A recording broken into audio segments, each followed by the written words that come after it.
Na primeira questão, ele fala que uma mola de massa desprezível está presa por uma das extremidades a um suporte vertical, de modo que pode sofrer elongações proporcionais aos pesos aplicados em uma extremidade livre, conforme a tabela 1 abaixo. Considerando-se a aceleração da gravidade igual a 10 metros por segundo ao quadrado, calcule a constante da mola em newtons por metro.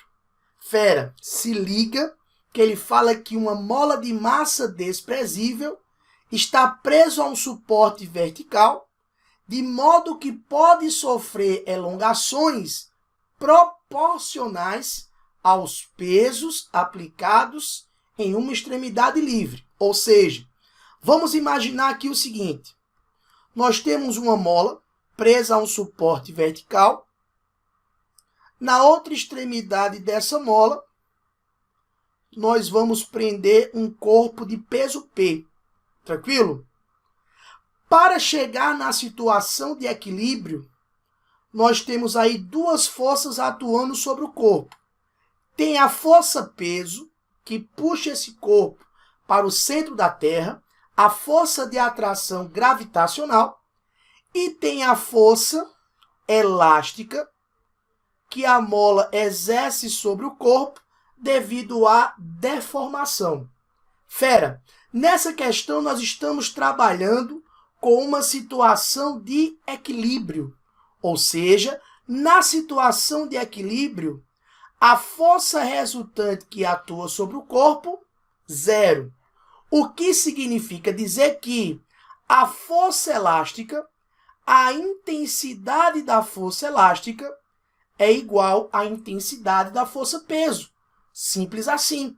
O que você deveria lembrar nessa questão da prova de 2018 é que a força elástica é dada por Kx, lei de Hooke, e a força-peso é dada pelo produto mg. E aí o que é que você faz? Vai na tabela, escolhe uma elongação para uma determinada massa e faça suas contas. Tranquilo? Só que cuidado, a questão pede para você a constante elástica em newton por metro. Então nós precisamos transformar aqui, Feró, essa massa para quilograma. E essa deformação, essa elongação, temos que passar para metro. Então lembra, 1 grama equivale a 10 a menos 3 quilograma. E 1 centímetro equivale a 1 vezes 10 a menos 2 metro. Ou 10 a menos 2 metros, tranquilo? O prefixo cent, 10 a menos 2. Feito isso, escolha o valor que você quiser aí. Tá? Eu vou começar aqui por esse primeiro valor da tabela. Para uma deformação de 5 centímetros, para uma massa de 45 gramas, eu tenho uma deformação de 5 centímetros na mola até atingir a situação de equilíbrio, beleza?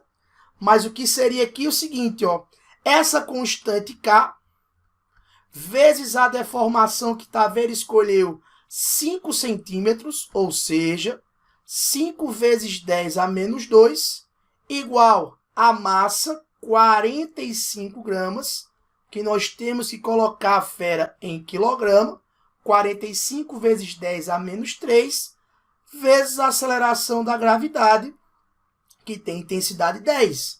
Acabou aqui nossa conta. Primeira questão foi para o bolso, papai. Olha só, essa constante elástica K seria igual a 45, 10 a menos 3 vezes 10, isso me dá 10 a menos 2, dividido por 5 vezes 10 a menos 2. Tranquilão? Esse 10 a menos 2 de cima vai embora com esse 10 a menos 2 de baixo. E quando você fizer a relação 45 sobre 5, isso me daria uma constante elástica de 9 newtons por metro. Tranquilo? E nessa questão 75 da prova de 2018, a alternativa correta seria a alternativa B. De boa prova para você. Tranquilo, fera? Vamos lá para mais uma questão. Olha só. Questão 81. Um garoto chuta uma bola de futebol de 400 gramas, exercendo sobre ela uma força de 20 newtons. Determine quanto tempo em segundos essa força deve atuar sobre a bola para que ela saia do repouso e atinja uma velocidade de 10 metros por segundo. Fera, essa questão de mecânica trata sobre o teorema do impulso. Tá vendo o que seria o teorema do impulso? Eu vou lembrar para você. O impulso de uma força resultante, o impulso gerado por uma força resultante, é igual à variação da quantidade de movimento de um corpo.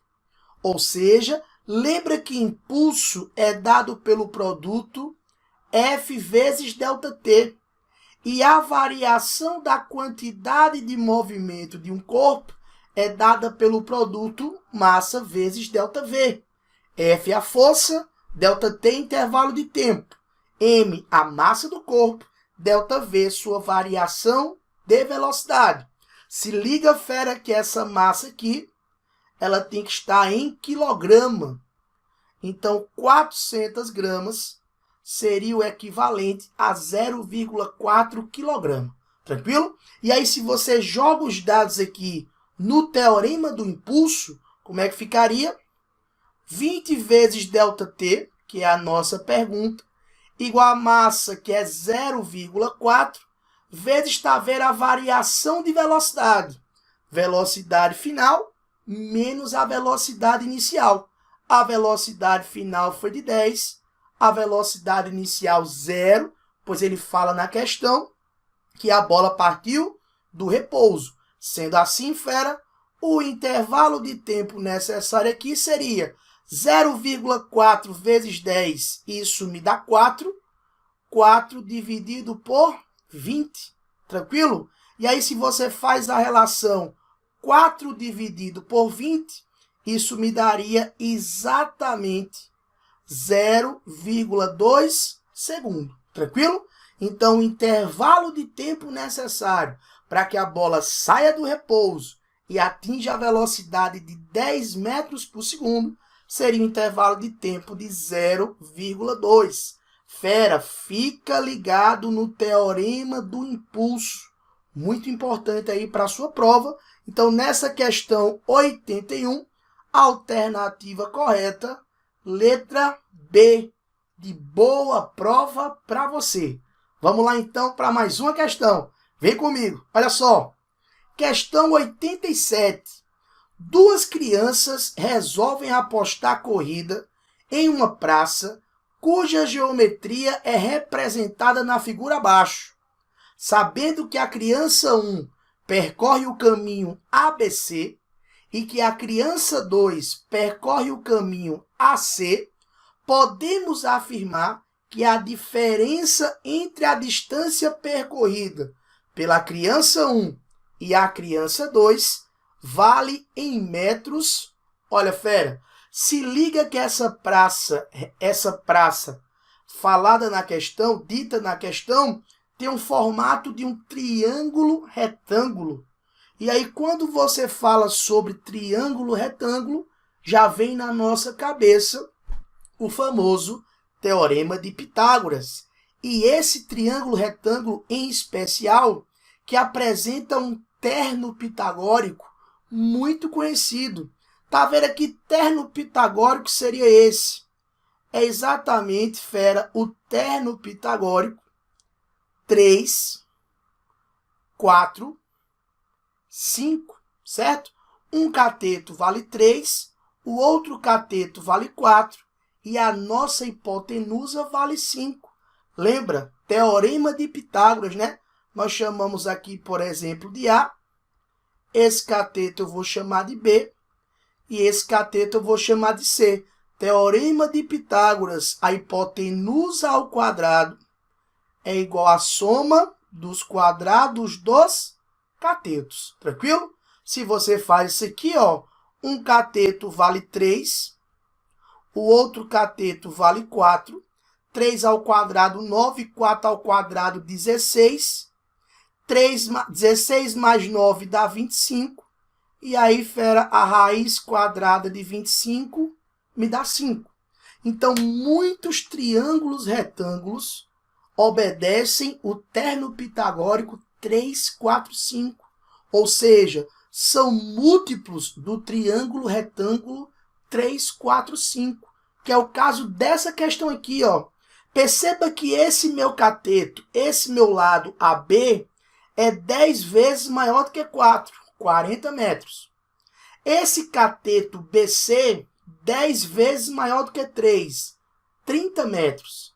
Então, essa hipotenusa AC tem que ser exatamente 10 vezes maior do que 5. Ou seja, aqui eu teria o terno pitagórico 30, 40, 50. Tranquilo?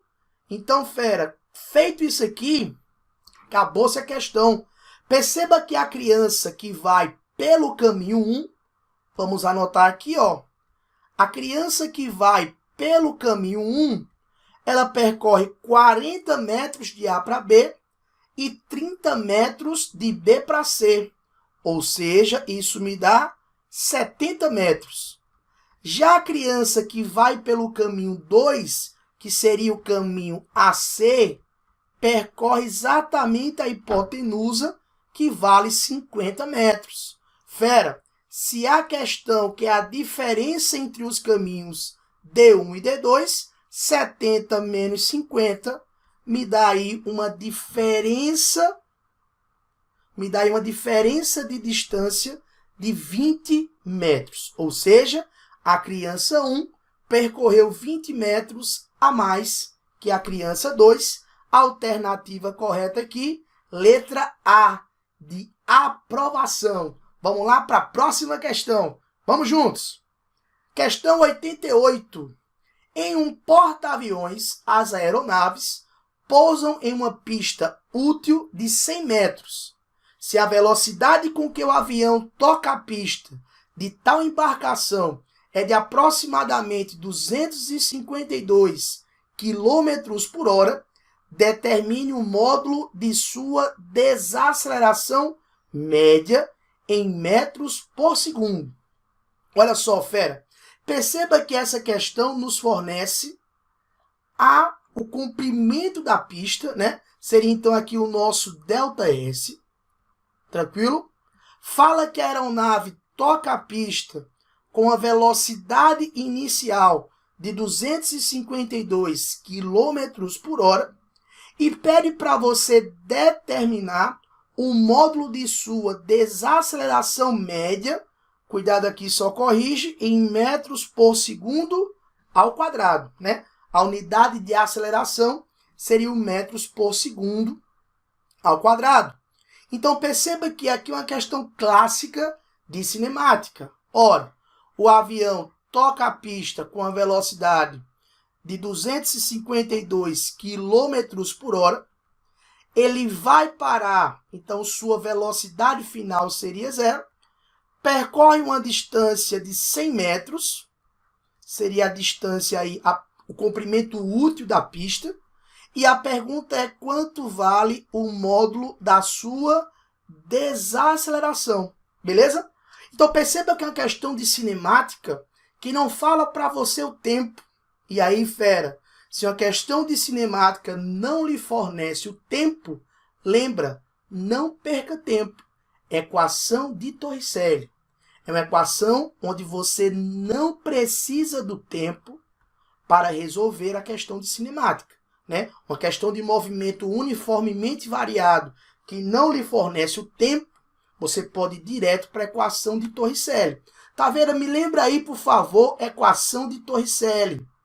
A velocidade final ao quadrado igual a velocidade inicial ao quadrado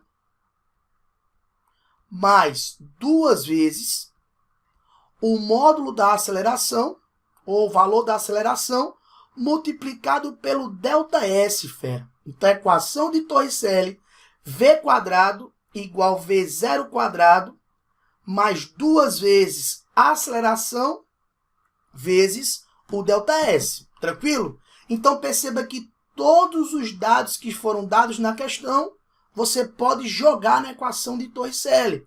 Mas cuidado, a nossa aceleração, a resposta, está em metros por segundo ao quadrado.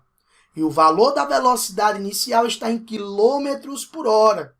Então, você precisa mudar essa unidade aqui.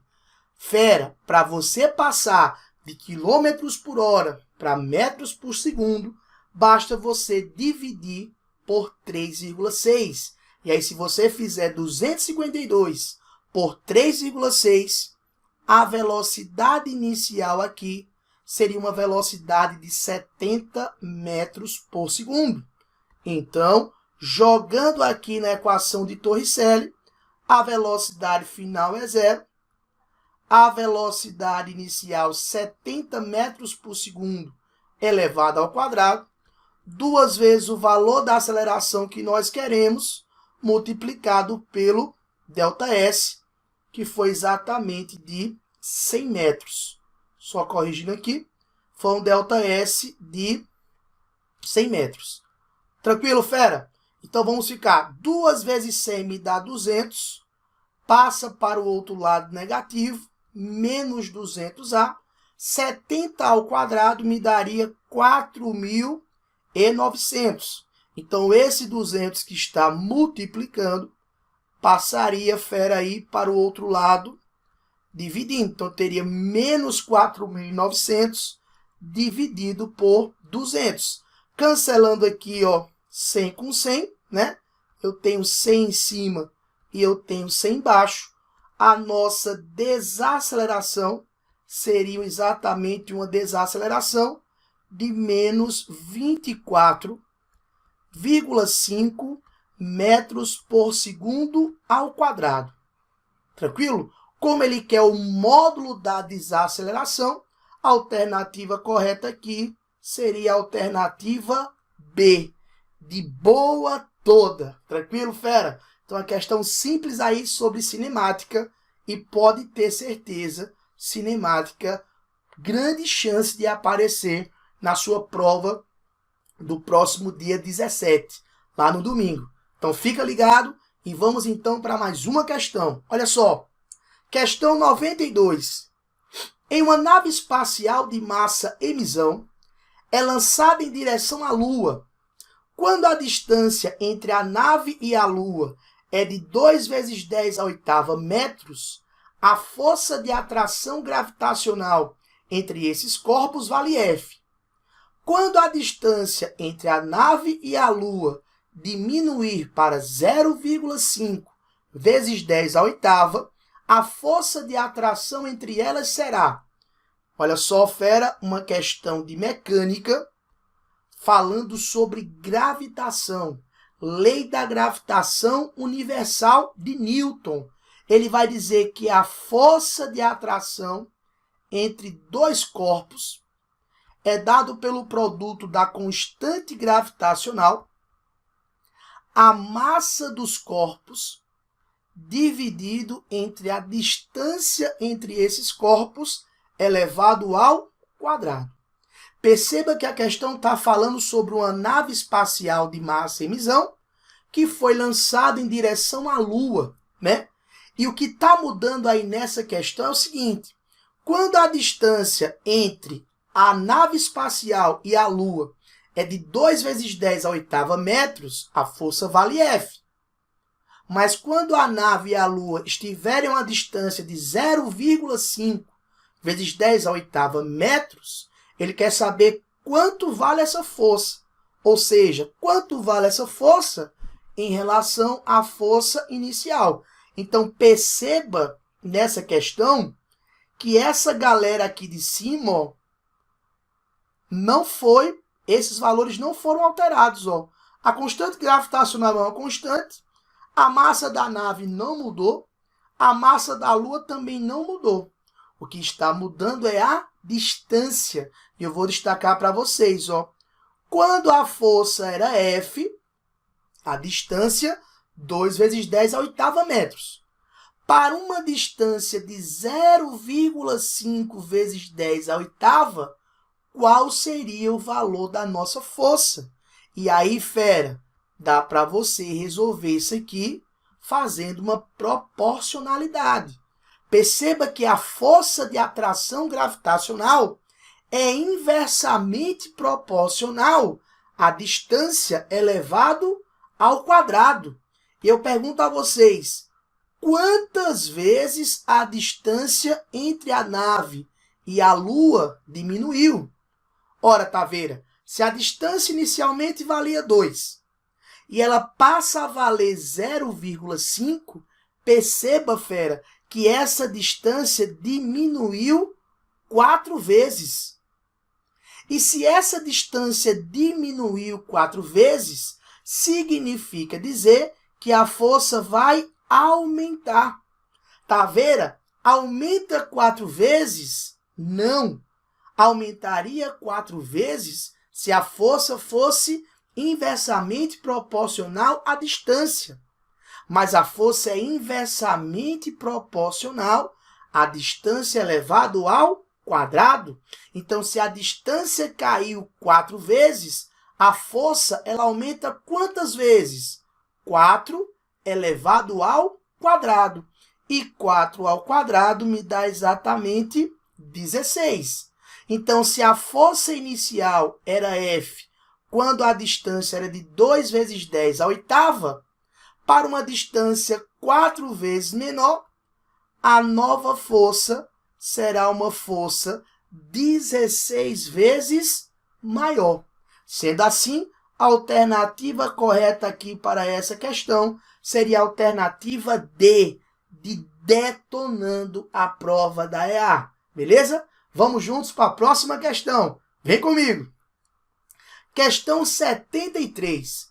Assinale a alternativa que representa corretamente a função da posição x em relação ao tempo t de um bloco lançado para baixo a partir da posição inicial x0 com o módulo da velocidade inicial v0 ao longo do plano inclinado representado a seguir. Observações. Desconsiderar qualquer atrito. Considerar o sistema de referência x com a posição 0 no ponto mais baixo do plano inclinado. Admitir que a orientação do eixo x seja positiva ao subir a rampa. E g é o módulo da aceleração da gravidade. Já de cara, perceba o seguinte, fera. Esse movimento aqui, como esse plano inclinado não apresenta atrito, à medida que esse bloco vai descendo, sua velocidade vai aumentando. Ou seja, estamos falando de um movimento uniformemente variado. Então, essa questão aqui tem que obedecer à função horária do espaço para o movimento variado. S igual a S0, S igual a S0 mais V0t mais AT quadrado sobre 2. E você tem que se ligar com relação ao nosso referencial. Fera, se o referencial é positivo ao subir a rampa, se o nosso bloco desce a rampa, esse movimento é um movimento contrário à orientação da trajetória. Então, é um movimento retrógrado. Então, a nossa velocidade inicial ela deve ser negativa. Beleza? Então, já de cara, só com isso, a alternativa A está fora. Ó. A velocidade inicial está com valor positivo, inclusive a aceleração também está com valor positivo. Ó, tá? E se o movimento é contrário à orientação da trajetória, velocidade negativa, porque o movimento é retrógrado, e a aceleração também negativa. Ó. Então, já de cara, essa letra A está fora, beleza? Aí, se você for olhar por essa questão, a letra B está dentro e a C e a D também estão dentro, tanto para a velocidade como para a aceleração. Tranquilo? E agora nós vamos ter que ir atrás aí exatamente de achar a aceleração. Porque ó, todas as alternativas dão como posição inicial x0, tá tranquilo? Todas as alternativas dão como velocidade inicial menos V0. O problema está exatamente aqui, ó. O problema está exatamente aqui no valor da nossa aceleração. Tranquilo? Porque a posição inicial x0, filé, está aqui, ó. A nossa velocidade inicial aqui seria menos V0, porque o movimento é retrógrado. Aí está faltando a aceleração, beleza? E aí, galera, no plano inclinado sem atrito, como é que você faz para achar a aceleração? Vamos lá aqui bem rapidão. Olha só. Quais são as forças, fera, que atuam sobre esse bloco? Vou fazer essa questão por dinâmica, né? Tá vendo? Tem a força-peso, que puxa esse bloco verticalmente para baixo, e a força de reação normal, né, perpendicular aqui ao plano de apoio. Essa força-peso, você pode fazer a decomposição no eixo X. Aí você teria aqui a componente da força-peso no eixo X. E você pode decompor aqui, ó, essa força-peso no eixo Y. Perceba que, na vertical, a intensidade da força normal e a intensidade da componente no eixo Y, da componente do peso no eixo Y, se cancelam. Então, a componente responsável por fazer o bloco descer com o movimento acelerado é a componente Px. Então, posso afirmar que para esse tipo de questão, no plano inclinado sem atrito, o módulo da força resultante é exatamente igual ao módulo da componente Px. Então, pela segunda lei de Newton, eu poderia escrever o seguinte, ó. A força resultante para o plano inclinado é exatamente igual à intensidade da componente do peso no eixo X. Essa é a componente responsável por fazer o corpo descer com o movimento acelerado, né? E aí você sabe que a força resultante pela segunda lei de Newton é dada pelo produto M vezes A. E essa componente aqui do peso no eixo X é dada exatamente pelo produto P seno. É exatamente o P seno de θ.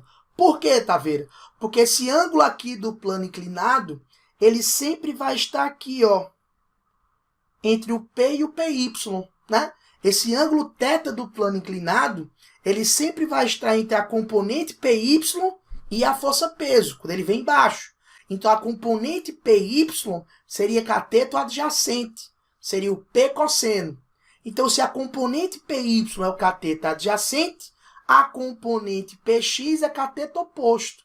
Então, a componente PX é o P seno θ. Tranquilo? Então, se eu quero calcular o valor da aceleração, quem seria a intensidade da minha aceleração?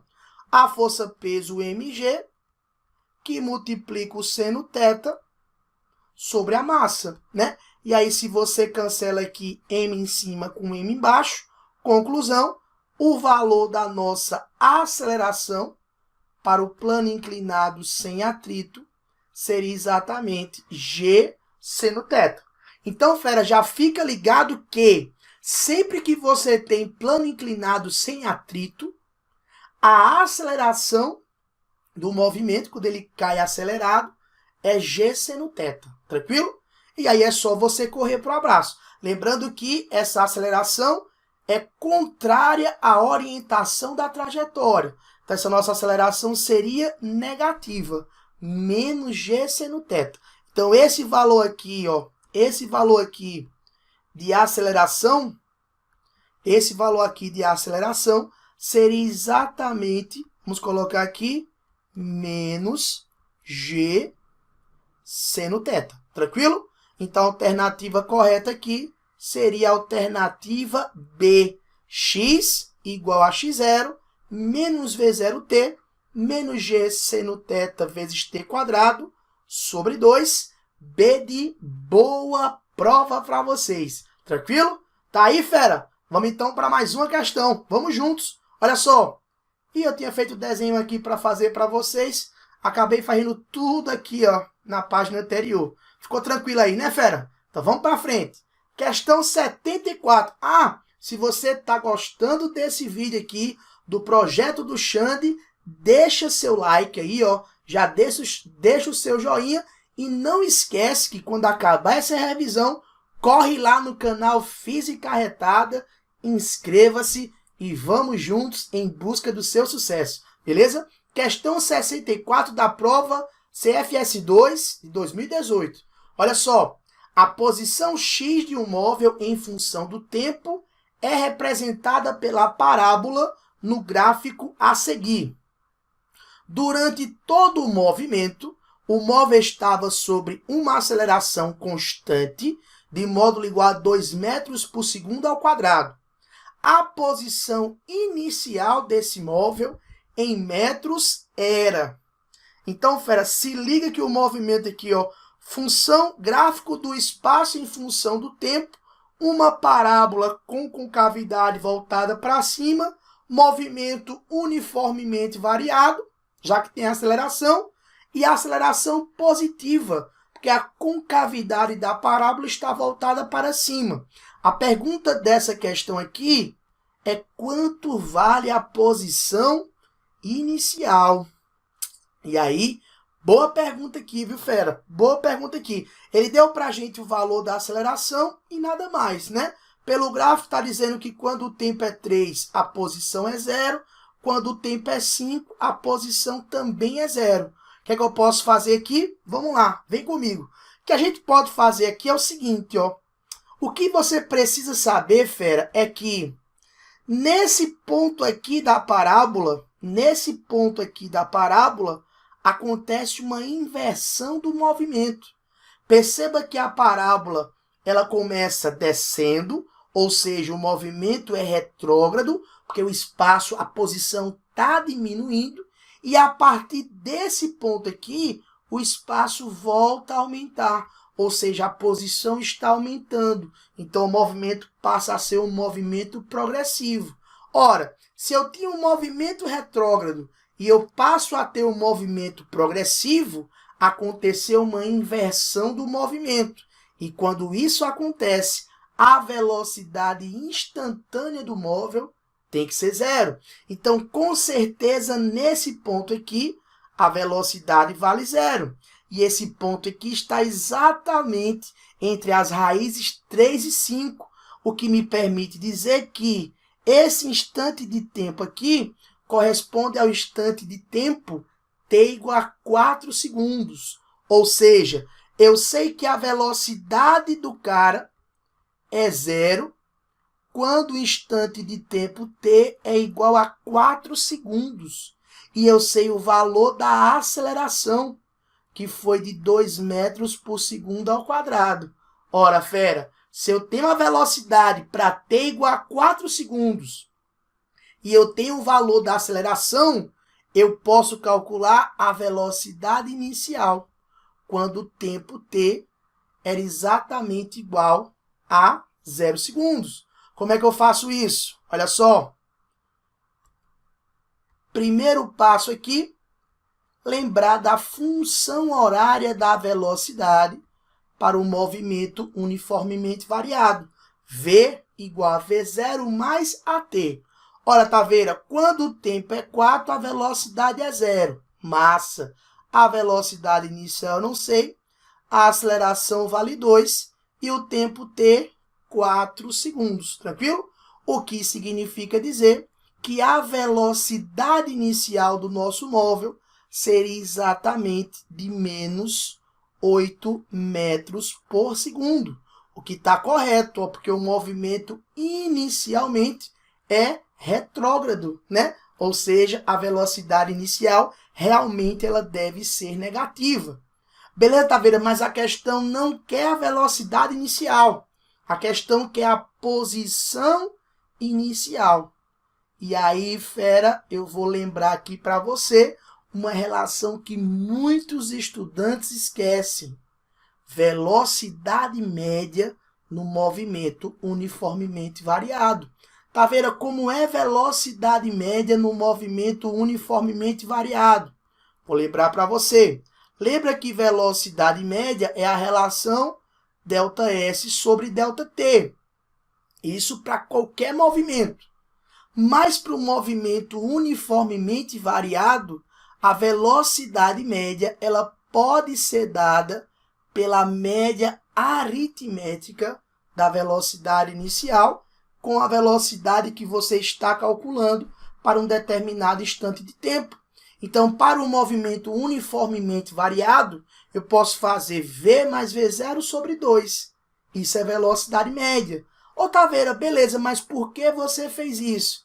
Porque agora eu vou usar o valor das raízes ali, ó, tá? Se você prestar atenção, quando o tempo é 3 segundos, vou pegar esse aqui, a posição ocupada pelo móvel é a posição 0, beleza? E eu posso calcular, se eu quiser, a velocidade do móvel exatamente para o instante t igual a 3. Por quê? Porque se eu sei a velocidade inicial que nós achamos, eu sei o valor da aceleração e o instante que eu quero calcular a velocidade, mais uma vez eu posso usar a função horária da velocidade. Então, por exemplo, a velocidade inicial foi menos 8, a aceleração vale 2 e eu quero calcular a velocidade para o instante t igual a 3. Ora, 2 vezes 3 me dá 6, menos 8 mais 6 me daria exatamente uma velocidade de menos 2 metros por segundo. Ou seja, essa é a velocidade do móvel no instante t igual a 3. E aí, se eu sei aqui ó, o ΔS, eu sei aqui o ΔT, e eu sei a velocidade final e inicial, a gente calcula a posição inicial, beleza? Vamos lá? Então, seria exatamente o seguinte. Voltando aqui para a velocidade média, ΔS seria S menos S0, tranquilo? ΔT seria T menos T0. Isso é igual a V mais V0 sobre 2, tranquilão? Vamos aqui. Taveira, a posição S quando o tempo é 3 é 0. Menos a posição inicial que nós estamos procurando. O intervalo de tempo de 0 a 3 me daria 3 segundos. Tá aqui? A velocidade quando o tempo é 3 nós achamos, menos 2. A velocidade inicial, menos 8. Isso tudo dividido por 2. Tranquilo? Então, eu teria menos S0 sobre 3, igual, lá vai, menos 2 menos 8 me dá menos 10, menos 10 sobre 2 me dá menos 5, beleza? E aí, se eu quiser, eu posso multiplicar por menos 1 dos dois lados aí da igualdade, e fazendo isso, o 3 que está dividindo sobe multiplicando. Logo, a posição inicial do nosso móvel seria a posição 15 metros. Tranquilo? Então, ele parte de uma posição inicial igual a 15 metros. Tranquilo? E aí, se você volta lá para a nossa questão, a alternativa correta aqui seria a alternativa C. Outro detalhe que você não marcaria de jeito nenhum seria a letra D, né? Porque claramente a posição inicial está na parte positiva, né? Então não poderia ser menos 8 e nem marcaria 0, porque claramente pelo gráfico, essa parábola, o movimento não começa da posição igual a 0, né? Começa acima do 0, então com certeza você não marcaria letra A nem letra D, tranquilo? Mas aí a resposta correta seria a alternativa C, de com certeza você vai arrebentar. Tranquilo?